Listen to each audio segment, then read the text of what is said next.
Tester un contacteur heure creuse, comment faire? Plus d'eau chaude. Quelle surprise désagréable. Plusieurs causes de cette panne du chauffe-eau sont possibles. Nous allons voir dans cet article l'une d'entre elles. Il s'agit du mauvais fonctionnement du contacteur heure creuse. Généralement, dans une installation correcte, le dispositif d'alimentation et de protection électrique d'un chauffe-eau à accumulation se présente ainsi.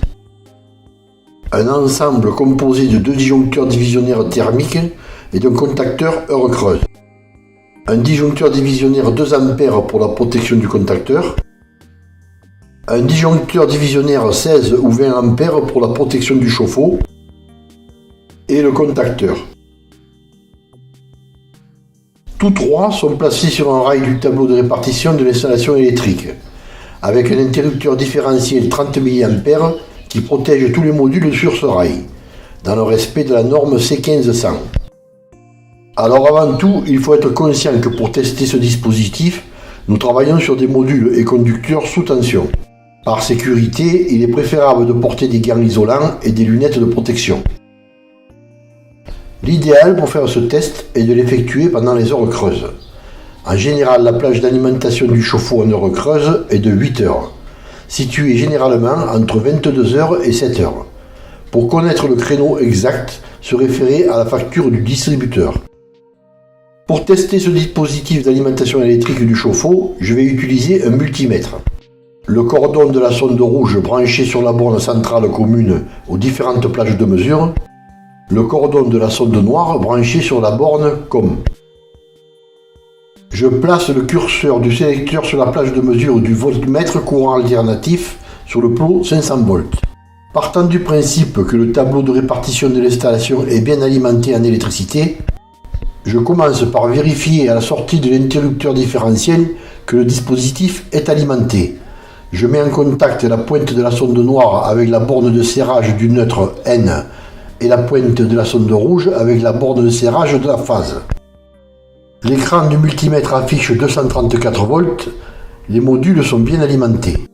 Je vérifie maintenant que le disjoncteur de protection du chauffe-eau alimente bien le contacteur. Je mets en contact la pointe de la sonde noire avec la borne de serrage numéro 1 du contacteur et la pointe de la sonde rouge avec la borne de serrage numéro 3 du contacteur. L'écran du multimètre affiche 234 volts. Le disjoncteur de protection du chauffe-eau est bien alimenté. Maintenant, considérant que je suis pour effectuer ces vérifications dans le temps de la plage horaire des heures creuses, je vais vérifier que la bobine électromagnétique du contacteur est alimentée.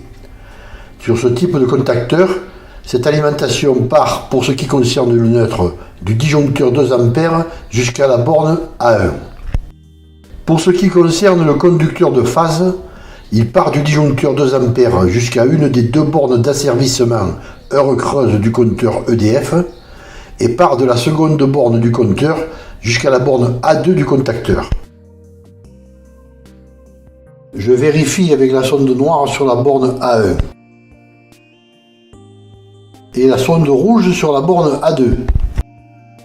Deux cas peuvent se présenter. Le premier, l'écran du multimètre n'affiche aucune mesure. Un problème provient du compteur EDF. Ce n'est pas fréquent, mais selon le type de compteur, cela peut arriver. Le second cas, le multimètre affiche 234 volts. La bobine électromagnétique du contacteur est bien alimentée. Dans ce cas, je vais donc maintenant vérifier à la sortie du disjoncteur de protection de la ligne du chauffe-eau si une valeur s'affiche. De nouveau, deux cas peuvent se présenter. Le premier cas, je sais que la bobine électromagnétique est bien alimentée, le curseur du choix d'alimentation du chauffe-eau est bien en position auto. Je mets donc en contact la pointe de la sonde noire sur la borne du contacteur numéro 2 et la pointe de la sonde rouge sur la borne numéro 4. L'écran du multimètre affiche 234 volts, le chauffe-eau est alimenté, le dispositif heure creuse fonctionne. Il y a donc un problème au chauffe-eau. Second cas, l'écran du multimètre n'affiche aucune mesure. Le chauffe-eau n'est pas alimenté, la bobine électromagnétique est défectueuse. Le contacteur doit être remplacé. Dans ce cas, pour faire fonctionner le chauffe-eau, il faut essayer de mettre le curseur du contacteur en position ON ou intensité. Généralement, le contacteur est toujours opérationnel manuellement. Cependant, il fonctionnera en permanence et seul le thermostat du chauffe-eau le pilotera. Pour consulter la version écrite et illustrée, rendez-vous sur le blog bâtir-sa-maison.net. Abonnez-vous pour être informé des futures publications. Si cette vidéo vous a plu, n'hésitez pas à liker en cliquant sur l'icône j'aime. Merci.